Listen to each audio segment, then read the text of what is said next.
So, I'm the autoimmune husband, aka autoimmune hubby. And I work with my wife, Nancy. My name is Brian, by the way. I work with my wife, Nancy, to help women get free from autoimmune conditions. And it's, uh, it's, it's very rewarding because when we can get somebody that's been sick for decades, okay, we're talking like years and years and years and years, we can help them see something different that can help them feel better. You see, what a lot of people don't understand is autoimmune is the body getting sick because it's it doesn't feel safe. It doesn't feel safe because the person running the body, i.e., maybe you or the lady, the woman, is is not feeding safe signals into the body, into the mind, into the spirit, and therefore the body's like, screw you, I'm just gonna get sick so that like you can actually do something about it. You can actually fix it. It's almost like a fire alarm going off, and if people don't like address what's causing the fire or like extinguish the fire, then the fire alarm's gonna keep going off and off and off, and then people actually develop even more and more and more sickness and autoimmune conditions because like health doesn't health it actually works like a garden. uh, Basically, if you have weeds in your garden, right? If you just go and like snip the weeds, like the tops leaves of the weeds, or cut off the flower of the weeds, yes, weeds have flowers. um, will it get rid of the weeds? No, never, right? So if you just grow a garden, no matter if it's a vegetable garden, a flower garden, whatever, if you just like leave the weeds, it'll just take over. Like the weeds will just take over. You'll have a weed garden, and then no flowers, no vegetables, nothing, because all the energy is diverted into growing the weeds. So a lot of you women have been stuck for so long, and it's totally understandable to believe in these things that you believe to be true, right? Like, oh, well, you need some sort of doctor, or you need some sort of pill, you need some sort of like infusion, you need the lab test to tell you what's wrong with you. And the issue with this is that everything that you've been taught for the most part leads you to believe that the problem is outside of you. So therefore, you need to address it with something external, something like, oh, well, put the pill in and then it'll fix what's inside. When actuality, what's happening is, if you can envision somebody hoarding, like in an apartment, just like putting stuff in there, there's a lot of toxic things inside your body right now.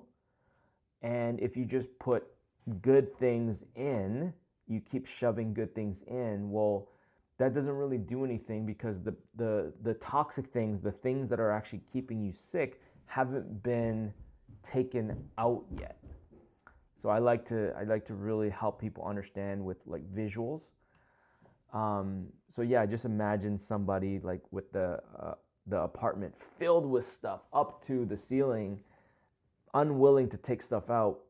How healthy of an environment is that? How likely is there to be like cockroaches and stuff hiding behind that, those books or magazines or whatever, garbage bags worth of things that, that person hasn't taken out of the apartment? Another issue that women face, and it's really tough because, I try to really see from their lens. It's like they're sick, they're unwell, they've been unwell for so long, and they just can't seem to like do anything about it, because number one, most likely the things that are going to actually get them to a level of transformation, it's going to cost money, right? Straight up. Because if the free things or close to free things would have gotten them the results, they could have watched a YouTube video and then all of a sudden they're well, you know, or read a book. There's like thousands and thousands of books about the subject. If that worked, you know, spend $15-20 on a book, then information would be the answer. But the issue is, like, unless someone's willing to face the truth of what's causing their issue and actually go through a process with someone who's trained to be able to guide them from where they are to all the way to freedom, all the way to where they truly want to feel, like how they truly want to feel, how they want to really show up for their family members, those that depend on them, so that they can actually contribute, like actually contribute the way that they truly want, then they gotta go on that journey. There's no ifs, ands, or buts, and sadly, unfortunately, some women, and I'm gonna guess most women, they go all the way until it's time for them to leave this earth without addressing what caused them to be sick, and they give up prematurely. They follow in the footsteps of their family, most likely their mom, because that's where they learned it from, right? If your mom if your mom, you know, lived a certain way, then who are you to live anything outside of that?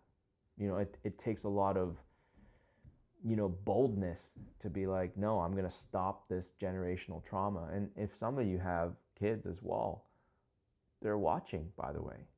So how you do is how they do. How they think is how you think is generally how they think. So, you know, if your family bloodline is going to have a chance, it starts with you. Because if your kids are not doing that well, chances are you're not doing that well, right? And these are just the hard truths. And a lot of these women, when I speak with them, they get angry. They're easily irritable, and it makes sense too, because they're unwell, right? Some of these women, they've dealt with so much trauma that they've become delusional, right? And not in a bad way. It's just what happens. It's the precursor to what happens when someone gets dementia or Alzheimer's. They just can't think clearly. They can't see clearly. And sometimes they get to a point of no return, right? Sometimes they literally reach a threshold where, like, no matter what you do at that point, like, no one can help them get back to health. Right? It doesn't matter if they're the best XYZ. That doesn't matter. It's just, and that's the sad thing about this, where it's actually preventable. You know, no matter where you are, as long as you're willing to see something differently that you haven't seen before. So what else comes up? Oh, the money. A lot of people, they speak with me, and I totally expect it, because it makes total sense if they were to see it this way. A lot of people are like, oh, well, I can't afford anything, you know, and they just settle. They tolerate, you know, their current level of health, which is declining, and they don't actually see right around the corner is another disease, another condition, another symptom, another autoimmune condition even. They don't see that, because I've seen it thousands of times. And unfortunately, no one is really taught the fact that, well, if you're sick, you actually lose money. You actually lose the ability to contribute to society. I spoke with a lady named Judith not too long ago, probably 2 weeks ago, and she told me about how when she was about 42, roughly, yeah, she was about 42 or 40, no, maybe 43, 44. She was the bank manager of a credit union. Okay, like, she did everything. She was making $60,000 a year. And this lady, she got sick. It was scleroderma. Scleroderma is one of the autoimmune conditions. It doesn't just affect the skin, but it affects the internal organs and it's inflammation. And she was forced to leave her job. And now she gets paid like $1,500 a month on disability. So if we were to do the math, okay, on that, what is it? 1,500 times 12, let's call it 1,800, $18,000, 60,000 minus 18,000.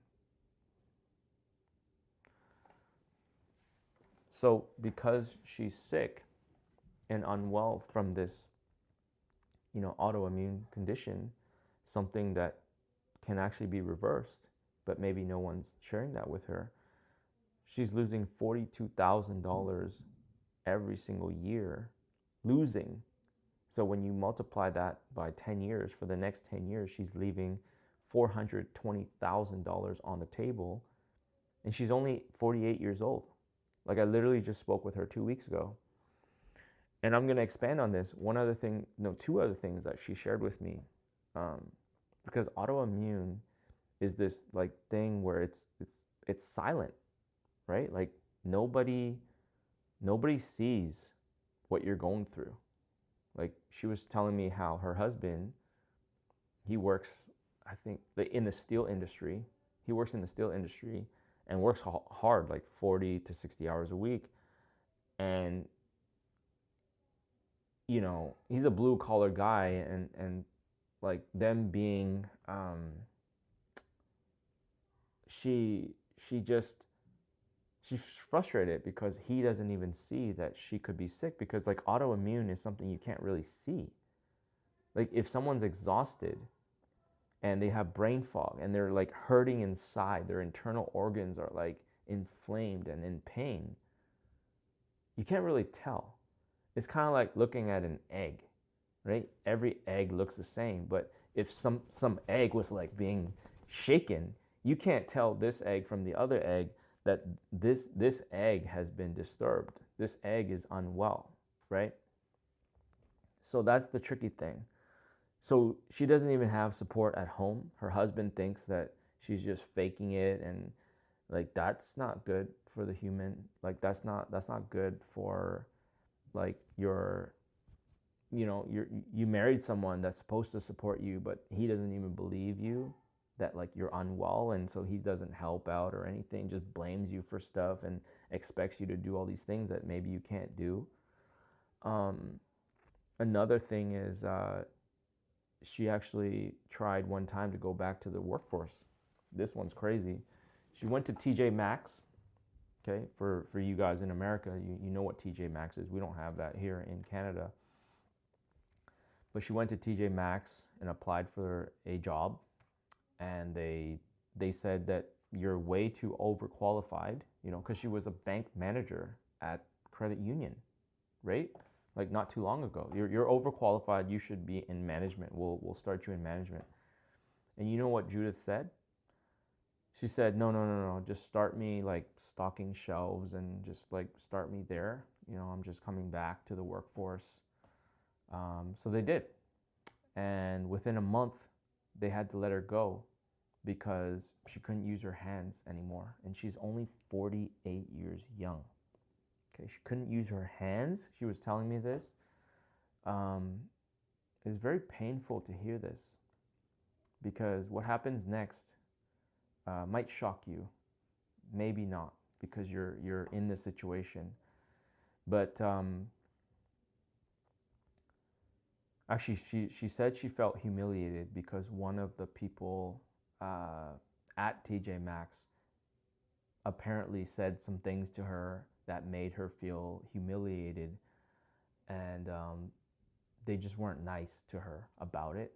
So they let her go within a month. But here's the sad thing about it. I spoke with her on the phone for maybe like 23 minutes, and I never heard from her since. here's a perfectly capable 48-year-old lady who has every possibility to get well so she can get back to the workforce, feel like she's contributing, feel like she's useful, feel like she matters, but chooses to just not even look at this option because maybe the story is, well, there's no use anyway. So she's gonna most likely, unless the tables turn for her, most likely see, like, unless she sees things differently and believes in a different story, she's gonna wither away and pretty much die miserably.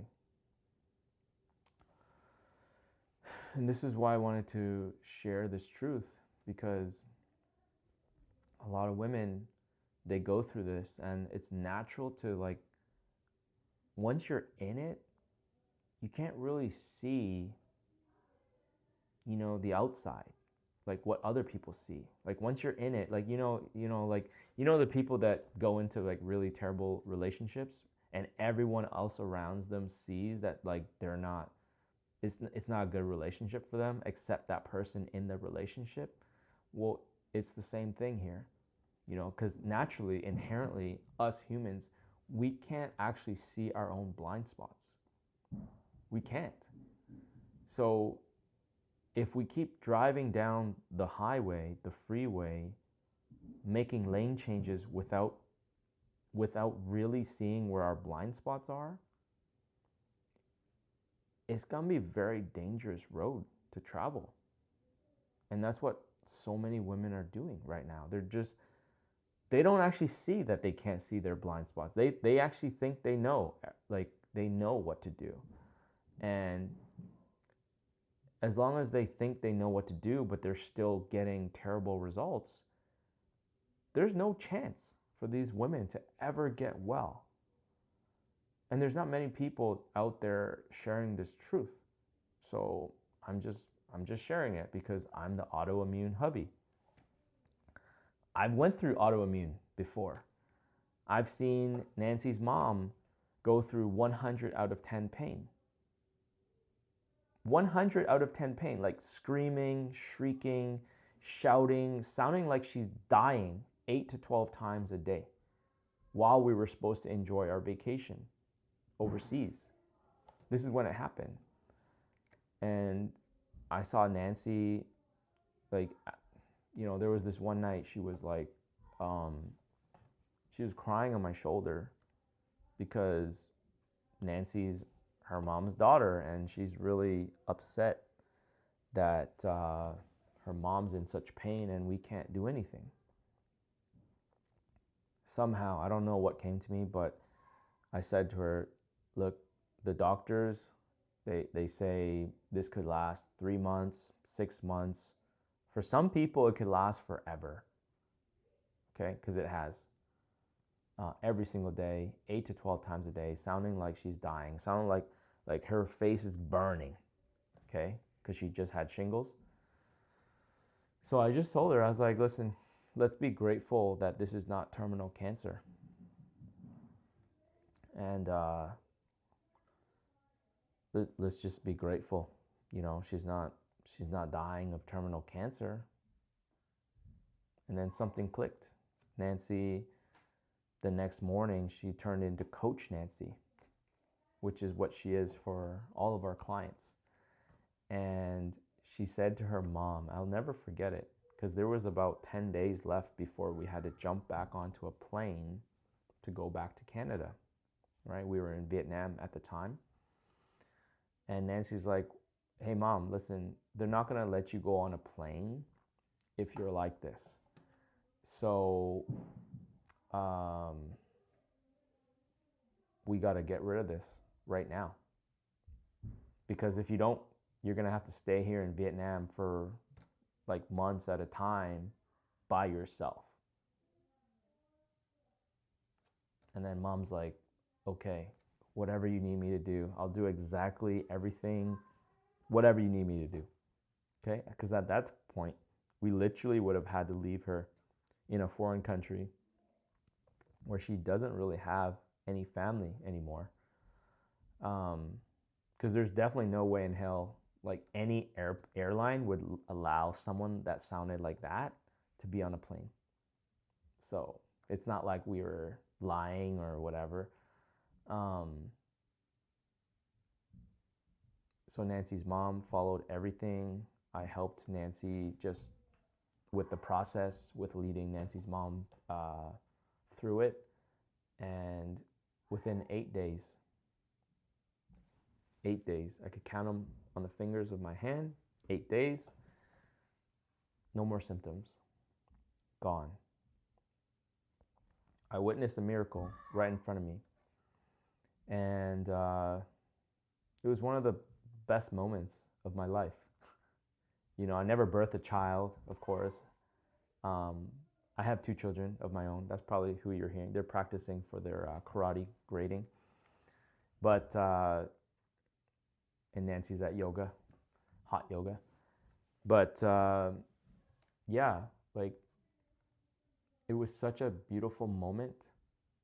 And the flight plan itinerary was 40 hours because it was like a 2-stop, I believe. We had to stop in Korea or something, and then one more time in the States, and then, you know, the layover time, whatever. It was 40 hours from door to door to get home, and she didn't have one episode at all. Not one. When it was 8 to 12 times a day, not too long ago, we're just talking 8 days ago, every single day, sounding like she's dying, like she's crying, shrieking, shouting, all at the same time. And every single time it happened, the whole family would just gather. Nancy's dad would get ice from the freezer. The kids would be there. Like we would all just literally be on our knees, like just in sorrow, like somebody had died. It was crazy. So what does this have to do with you? If you're actually a lady that has autoimmune issues? Well, here's the thing.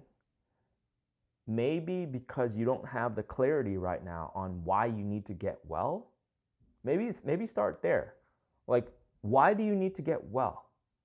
Because if the reason is not strong enough, you won't reach for it. It won't compel you to do even like one thing towards health, right? Like most people that I speak with, for whatever reason, they've just given up because they're tired. They've been on this journey for so long. So if there's literally no reason to rise up, then you're going to settle and tolerate what has been.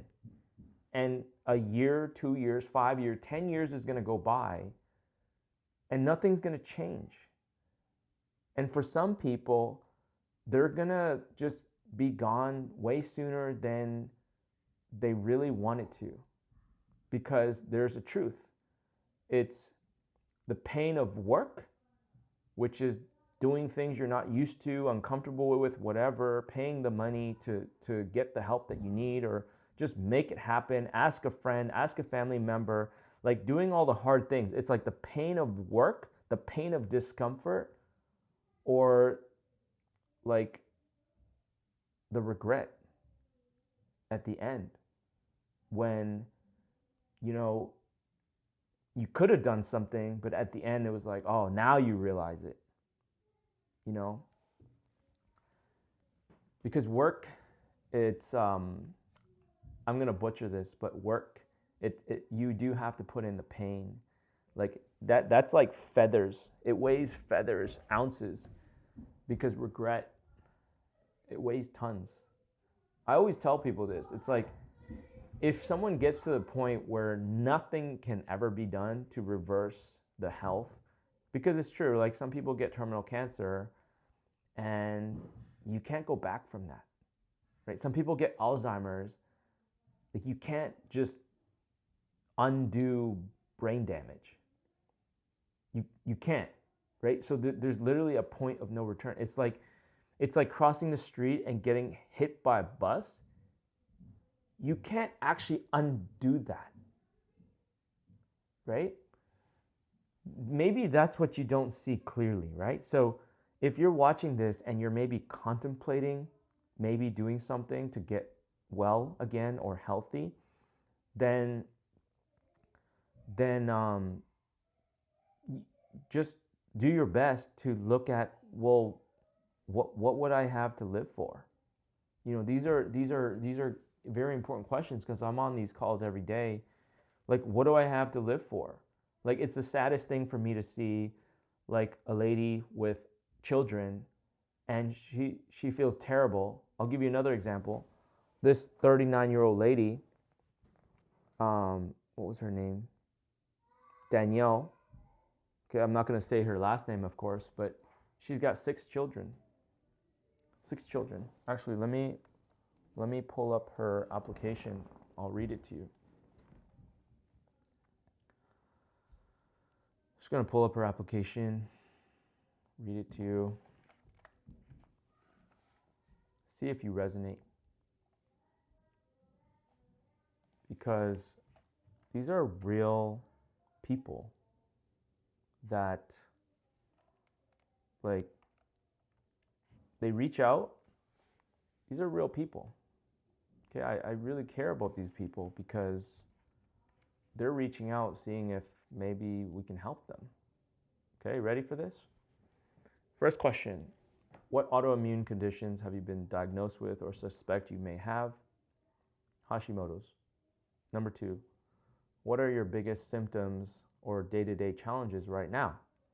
Fatigue, brain fog, inflammation, pain is what she wrote. Number 3, how long have you been dealing with these symptoms? At least 9 years. 9 years. 9 years. During and after the birth of my 5th child, but probably longer side, I was abused and neglected as a child. Number 4, what have you tried so far to heal or feel better? Therapy, functional medicine, labs, supplements, Isabella Wentz, Hashimoto's protocol, inpatient trauma recovery program, 5 weeks, light therapy, AIP diet, paleo diet, pretty much everything. After watching the training, what resonated with you the most? That my body thinks I am an invader since I'm not truly aligned with who I am and what I want, which is basically what I'm sharing. Like, if you watch Nancy's training, like, that's literally the cause of autoimmune. That is what causes it, right? So why do you think you're at a standstill with your progress right now? Well, she says, I'm afraid to admit that I have needs. Okay. Number 7, what are you hoping to gain or achieve through this call with us? Support. The journey has been lonely, and I really want to be able to ask for help. Number 8, if you find our call useful and helpful, what kind of support are you ready for right now?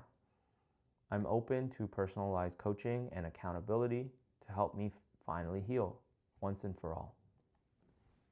Okay. Now, these last 2 questions is why I wanted to share these answers, just in case you're in a similar position. Number 9, what else would you like me to know about your story or healing journey? And Danielle proceeds to write, it's been really hard to have an invisible condition. I didn't get diagnosed until this year, and I've been feeling so bad for so long. My childhood taught me that my needs were a burden, but that I needed to be the caretaker. I'm ready now because I have finally hit on being honest with myself. I can't go on living like I was before, hoping for someone else to care for me or even to give me permission to have needs. I have to go out and take it. I'm going to read it again, and this time maybe a little bit faster. It's been really hard to have an invisible condition. I didn't get diagnosed until this year, and I've been feeling so bad for so long. My childhood taught me that my needs were a burden, but that I needed to be the caretaker. I'm ready now because I have finally hit on being honest with myself. I can't go on living like I was before, hoping for someone else to care for me or even give me permission to have needs. I have to go out and take it. I don't know what came up for you. I'm going to let you sit with that. But this last question as well, number 10. Imagine your life 1 year from now. You're symptom-free, healed, and living in autoimmune freedom. This place that Nancy has coined, this place called freedom, autoimmune freedom. What would be different about your life? Danielle proceeds to write, I would feel at ease and not constantly scanning for danger. I would move with power and spring. I would wake up feeling hopeful and energetic. I would enjoy each bite of food and each moment of beauty in my life. So this lady, I spoke with her on the phone, 39 years old, 6 children, has a husband who's an attorney, and she's living with an invisible condition. I mean, it's very similar to Judith, okay? It's an invisible condition. So it's like, how do people even see that you're unwell? And this has been going on for 9 years. So if you're listening, I want you to see that what you've gone through in the past, how people treated you in the past, what has been taught to you in the past, that's not your fault. It's not your fault, because you didn't ask for it. You just kind of got plopped into this life, and then these things happen. Your parents did what they did because that's all they had access to, that level of unconsciousness or consciousness. And it's not your fault. At the same time though, and I'm not just speaking with Danielle here, the one with 6 children, looking up to her for advice and guidance, which she is not able to give because she's not well. But if you truly want to be the best example for your children, and this is a great example, because she told me on the phone that her 15-year-old, that 5-week program thing, when she had to leave, her 15-year-old didn't understand why she had to leave. So she literally told her mom that she lost trust in her. Why did you leave? And so they're rebuilding this relationship. And she's dealing with things that are really tough. And going back to the whole, this is not your fault. And Danielle, if you're watching, this is definitely not your fault. But, no, before but. This is not your fault because you're just operating with the best level of thinking, level of consciousness, you're just doing your best with what you have available to you. That's why it's not your fault. But, here's the big but. But, if you want to show up as the best mother for your children, healthy, vibrant, alive, so that you can show them the example of what you want their life to be. Because they will most likely become parents themselves, right? Because if they see their mom not step up and do everything possible for herself to ask for help and get the help that she needs and do the things no matter what, like no matter how many times it takes. If you want that, number one, whose responsibility is that?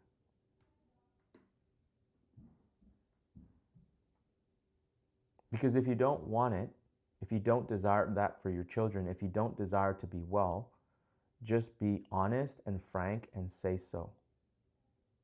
Because otherwise, you're just going to keep spinning around in that vicious cycle, going down, down, down into just like irritation and then anger and then just being stuck in that vicious cycle, unable to see clearly outside like what it's actually doing to you. So it's not your fault, but if you truly want better for yourself, your family, those that depend on you, your future, those you want to contribute to, all that, whose responsibility is that? Is it your husband's? Is it your children? Is it your parents who may or may not still be alive? If you truly want a specific result for yourself, your family, your future, and those that depend on you especially, whose responsibility is it to take steps in the right direction, to go through the right process, to take the right guidance so that you can actually have the best chance possible to achieve the result that you would truly desire? Whose responsibility is that?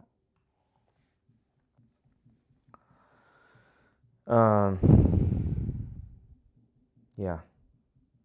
So anyway, right now, if you resonate with this talk or whatever that I'm doing here, you have two choices, right? Only two.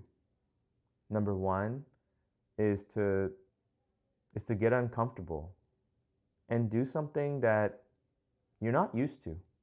Because what you're used to, what you're comfortable with, what you're familiar with, that level of thinking, seeing, and doing and making decisions got you where you are. See, that's the first thing that has to become clear if you're going to have a chance. You got to actually realize on your own, not because I said it, but you got to realize on your own that how you've been thinking, how you've been seeing, how you've been making decisions got you exactly where you are today. Like with your health and your relationships and money, like everything. So if that's true and you're willing to accept that, well, are you willing to keep walking that path? Because I don't have a preference, right? Like I speak very passionately about this because I just fucking hate watching women lose when they don't have to. Like women are the keystone, cornerstone pieces of our society. If women are struggling, guess what the next generation's future is going to be? Struggling. And when a woman is not well, how does the family do? How does it do? And if the family is not well, how does the community do? How does the world do? So, back to the two choices. You can either be stuck just taking that path and it's familiar, so just stay there. It's like the battered wives syndrome where like a wife is being beat, but she doesn't ever leave because she's too afraid of what's outside. She's certain of what's here, so she'll just stay. No judgment. That's just how the mind works. like people are driven by fear, and whatever they're most afraid of, they're just going to default to that level of action. But that's why that's why it's so important to really identify, like, well, why even try? Why even give it a good go? Why not just stay where you are? Right? And so that path is very open, it's very well walked on. Like, just stay there. Or the other path, the maybe more seemingly scary path, is be open to seeing something you've never seen before. Being open to taking a look at maybe there's another path that can actually get you the results that you truly desire. But if you're not open and you're closed off to every opportunity, no matter what it is, then chances are, if you're 48, just like Judith, and you're closed the whole time, then you're going to go to 48, to 53, to 58, then to 63, 68, 78, and still be where you are at 48 or worse. That's the reality, what we have been seeing. So I've seen many people in their 60s and 70s.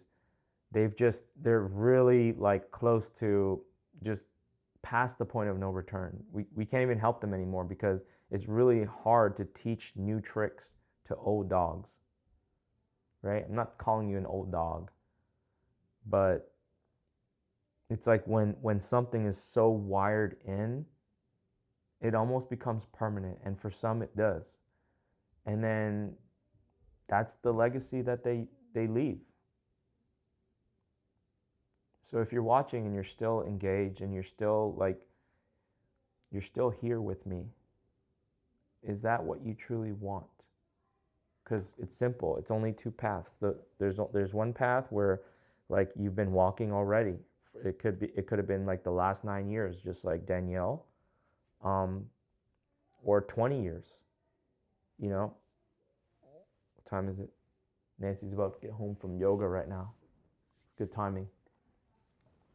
Or the other path, which is like, if you're open to seeing something different, where potentially it's here, where Nancy can help lead you and guide you to your level of freedom that you truly desire. So I'm just going to leave it at that. You take care, whatever you choose. I wish you and your family all the best from my heart. And Nancy and I, we've just been chosen to do this level of work. It's not the easiest. It's hard for me to see women suffer when they don't have to, you know. So if any of this resonated with you, just send an email back. I don't know. Hopefully we reached your heart and your soul, because most of you run things with so much thinking and overthinking, and you actually think you are your mind, which is a big part of the problem. You don't actually feel in your body, your heart, and your soul. And if you don't know how to, just like Maria, who I talked to this week, well, if you truly desire the results of being free and live the rest of your life feeling well and light and clear and healthy, reach out. Take a baby step towards that, rather than just staying on the same path that you've been on. Okay? Take care, and maybe we'll talk at some point. See ya.